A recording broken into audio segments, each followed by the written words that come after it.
Nah, ayat ke-11, yursilis samaa alaikum midroro. Ini yursili juga masih jawab amar. Maksud jawab amar ini karena sebelumnya ada perintah Istaghfiru rabbakum innahu kana ghafaro. Ya. Jadi mohon ampunlah, minta ampunlah kepada Allah, kepada Tuhanmu, sungguh Allah adalah Ghafaro, pengampun. Nah, maka Nabi Nuh memberikan alasan yang itu ayat 11, yursilis samaa alaikum, niscaya. Jadi ada kata niscaya. Maka dengan kamu mengikuti seruan Nabi Nuh ini, maka Allah akan di situ diartikan apa? Menurunkan dari langit. Oh, diartikannya niscaya dia akan menurunkan hujan yang lebat dari langit kepadamu. Ya. Karena kita tadabbur kalimatullah ya, bukan tadabbur terjemah, itu terjemah. Jadi itu nggak tahu penterjemah apa pertimbangannya menerjemahkan seperti itu. Tapi yang jelas kita pahami dulu coba. Yursili, apa arti yursili? Biasanya dari kata apa? Arsala, yursilu. Mengutus, itu kita pakai. Ya, jadi kalau menurunkan biasanya angzala yunjilu kan menurunkan. Arya mah yursilu. Arsala yursilu itu artinya mengutus. Kalau yang diutus itu orang, itu mengutus. Kalau yang diutusnya barang, benda, itu mengirim. Itu arti arsala, makna arsala ya. Jadi makna arsala itu tergantung objeknya apa. Kalau orang mengutus, kalau barang mengirim. Nah, di sini objeknya apa? Yursili as-samaa. Nah, yang diutusnya ternyata as-sama. Yang dikirim berarti kan as-sama artinya langit. Dia akan mengirim langit alaikum kepada kalian midroron, menjadi gitu. Ini dua objek. Langit menjadi atau langit sebagai midroron. Midroron. Nah, midroron itu artinya dari kata duriyun. Duriyun itu berkilau. Berkilau itu artinya bercahaya, sama. Ingat di dalam surat Nur kita ada kan Allahu nurus samawati wal ard masalun nuri kamiskat fiha misbah. Al misbahu fi jujajah ajujajah ka'annaha kaukabun duriyun. Jadi contoh duriyun itu kata dari akar kata duriyun ini ya, dari kata darro, midror itu. Ini kita tadabburi dulu kata midror. Midroron yursili as-samaa alaikum ya. Sama Midroron. Dan dia mengirim langit kepada kalian menjadi atau sebagai midror. Jadi langit yang midroron. Midroron itu kan dari kata tadi saya bilang apa? Dari kata dorro. Ya. Dorro itu artinya berkilau. Iya, sama bercahaya. Oke. Kalau dikatakan hujan lebat, nggak ada nih ngomongin air gitu. Biasanya angzala minas samai. Nah, kalau kan biasanya kalau hujan itu kan angzala menurunkan minas sama dari langit, alma air. Dia mana? Bukan. Nah, ini mengirim langit atas kalian menjadi langit yang benar. Karena ini isim alat. Alat itu berarti alat yang bisa memberi kilau, yang bisa memberi cahaya. Alat pemberi cahaya. Karena ini isim alat bentuknya. Midroron, misbahun, miskatun, apalagi. Jadi ini juga midrorun. Nah, midron itu alat. Mi'raj. Alat naik. Nah, ini midroron itu alat untuk mengeluarkan cahaya. Nah, ini kalau diartikan tadi begitu. Mengirim langit yang bisa memberi cahaya atas kalian. Itu kalau mau konsisten. Gitu ya. Nah, sekarang sebelum kita ke sini ayo kita pahami dulu secara akli. Minta ampunlah kepada Allah, niscaya kalau diartikan seperti itu, niscaya Allah akan mengirimkan hujan lebat kepada kalian. Secara akal gimana? Apa hubungannya antara mengikuti dakwah dengan hujan lebat? Coba reaksi kepada kaumnya gimana nanti? Ikuti dakwahku, niscaya Allah akan menurunkan hujan lebat. Apa urusannya? Benar deh. Ya itu, jadi pahami secara akliyah. Jadi tadabbur itu harus dua aspek, akliyah dan nakliyah, Pak. Nah, kan ada dalil teh ya dua, Lin. Dalil akli, dalil nakli. Dua-duanya harus dipakai. Jadi dalil akli itu berarti dalil berdasarkan pemahaman akal sehat. Gitu, bisa dipahami. Masuk akal, logis. Dan dalil nakli berarti dalil yang berdasarkan teks. Nas, teksnya ada jelas. Nah, ini kita pakai dalil nakli. Ini dalil nakli. Harus sesuai ini nakli. Nah, jadi yursili itu mengirim. Maka saya mau bawa kepada satu pemahaman seperti ini, bahwa kata as-sama, makna as-sama di dalam Al-Quran itu ada dua makna. Makna hakiki dan makna majasi. As-sama hakiki berarti langit di atas sana. Makna majasinya adalah langit dalam bahasa Indonesia itu ada istilah cakrawala.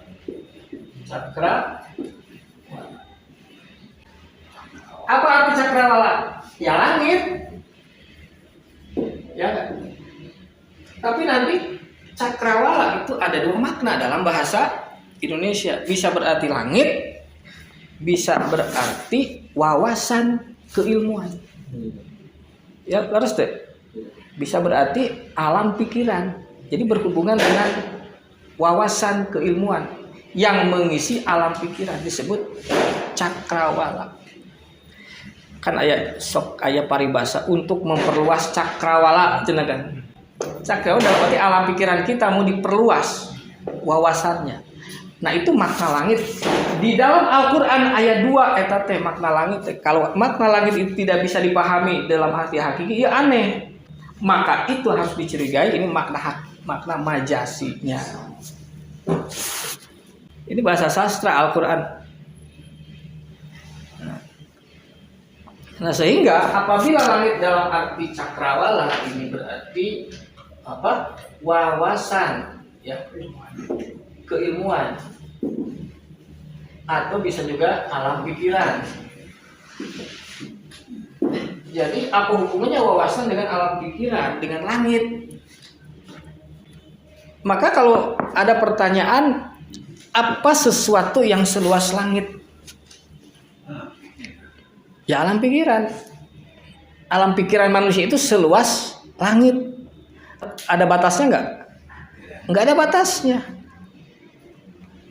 Kan langit itu sesuatu tidak terbatas, langit luas.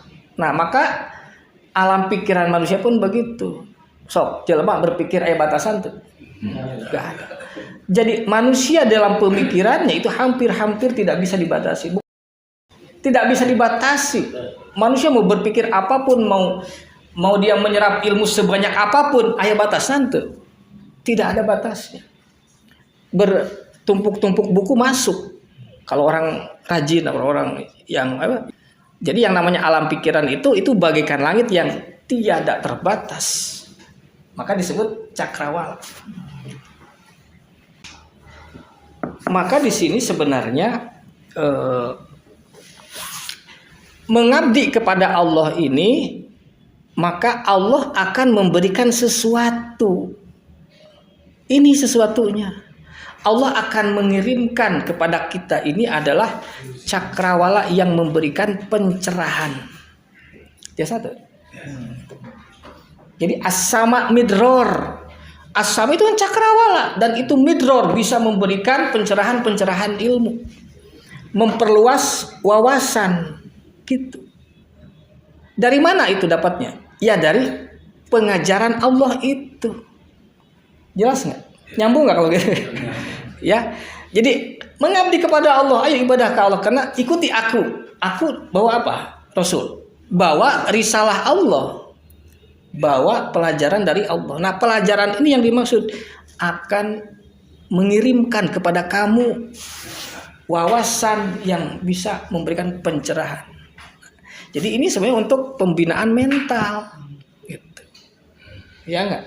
Untuk membangun, memperluas wawasan tuh. Nah, sekarang secara akliyah, secara akal, mana yang lebih nyambung? Apakah memberi hujan lebat atau ini gitu? Setiap nabi itu ini misinya untuk memberikan pencerahan-pencerahan kepada kaumnya. Ya enggak? Sehingga kaumnya itu mendapatkan wawasan yang baru, wawasan yang lebih terbuka, tercerahkan. Maka inilah modal untuk bisa membangkitkan peradaban. Gitu kan? Kenapa Nabi Muhammad, semua para nabi itu bisa bangkit umat pada generasi umat pertama? Setiap generasi para nabi, generasi pertama itu barangkit. Kenapa? Karena diberi pencerahan, diberi wawasan yang baru. Sebenarnya nggak baru, tapi wawasan yang lama, yang berulang. Tapi karena sudah tercampur aduk, gitu kan? Ajaran para nabi terdahulu sudah banyak campur aduknya, ya, sehingga wawasan yang orisinil dari Allah dan Rasulnya sudah tidak ada lagi. Gitu. Maka oleh para nabi itu kembali dicerahkan lagi. Nah gitu ya, ayat 11 gitu. Jadi baik secara bahasa ya, ini bisa dibantah nggak nih secara bahasa? Yursil mengirim. Nah gitu. As-sama cakrawala, midroron itu berkilau, memberi cahaya. Jadi cakrawala yang memberikan pencerahan. Jadi ini bagi kita apa informasi pentingnya ini? Dengan kita mengikuti petunjuk Rasul, maka kita akan mendapat pencerahan gitu kan dari Al-Qur'an ini, dari ayat-ayat Allah. Kemudian kita lanjutkan. Wa yumdidkum bi amwalin wa banin wa yaj'al lakum jannatin wa yaj'al lakum anhar. Kemudian wa yumdidkum, yumdid artinya madda itu memanjangkan, Pak. Jadi yumdid itu memanjangkan dalam arti meluaskan, ya. Meluaskan kalian, jadi memberi kalian kesempatan yang seluas-luasnya. Yumdidkum bi amwalin wa banin, dengan harta dan anak-anak kalian.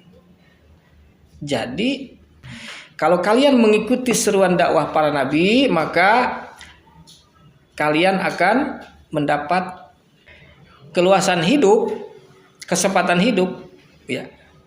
Bi amwalin wa banin, dengan harta dan anak-anak yang sudah ada pada kalian. Kemudian wa yaj'al lakum jannatin wa yaj'al lakum anhar. Ini apa ininya ya?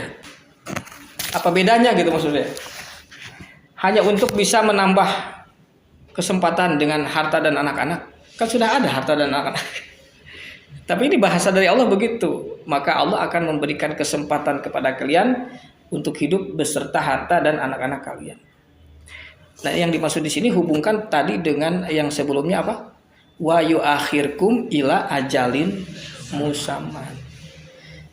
Dia Allah akan memberikan kesempatan waktu sampai ajal. Nah, kesempatan ini diisi dengan ini. Kalian akan diberi kesempatan untuk bersama harta dan anak-anak.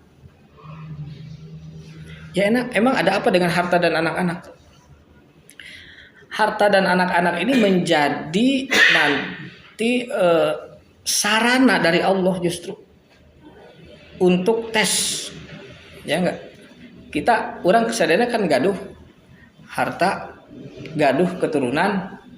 Nah itu yang dimaksud Allah akan jadikan itu sebagai sarana untuk kalian.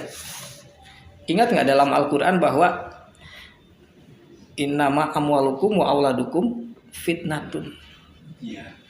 Sebenarnya harta kalian dan anak-anak kalian itu adalah fitnah, ujian. Maksudnya itu bukan wah kamu diberi kesempatan dengan harta dan anak buat enak-enak, bukan. Justru Allah memberikan kesempatan untuk tes ini. Bagaimana kalian menggunakan hartamu, bagaimana kalian mengarahkan mendidik anak-anak. Sehingga dari sini ketahuan bahwa oh berarti tugas ibadah pengabdian dari Allah itu diberi oleh Allah, diberi alat uji, diberi tugas. Objeknya adalah itu harta kita, anak kita.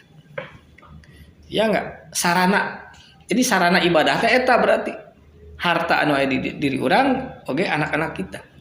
Bagaimana harta itu digunakan ya menurut ketentuan Allah atau tidak? Bagaimana anak-anak kita juga diarahkan, diasuh oleh kita. Menurut ketentuan Allah enggak gitu kan? Dalam surah Al-Kahfi kan 46 misalkan. Al-malu wal banun, ini berbicara harta dan anak ya. Al-malu wal banun zinatul hayatid dunya. Harta dan anak-anak itu adalah hiasan kehidupan dunia.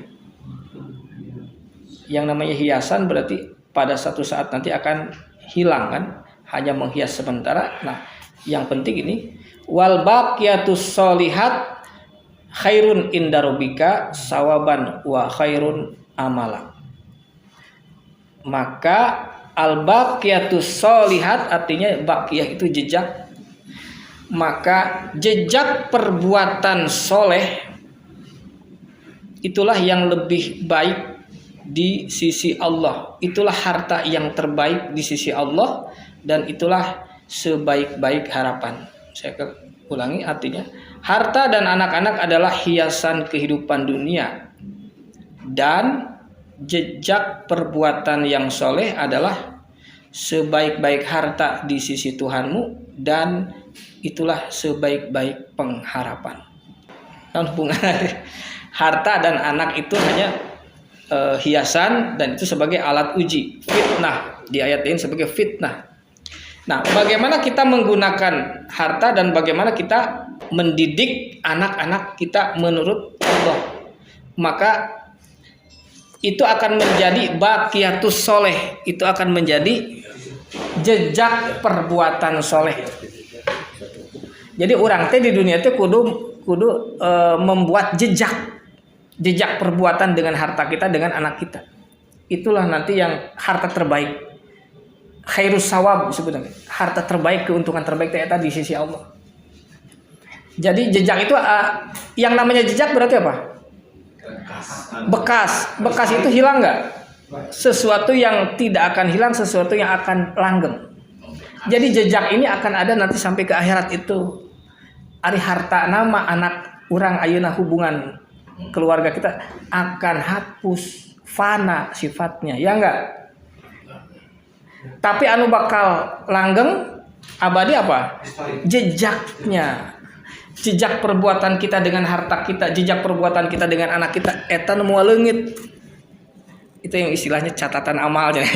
Nah, itulah harta terbaik itu kata Allah. Jadi lamun arek kumpulkeun harta mending kumpulkeun eta, kumpulkanlah jejak perbuatan soleh terhadap harta kita dengan anak kita itu. Sarana yang Allah berikan kepada kita. Gitu.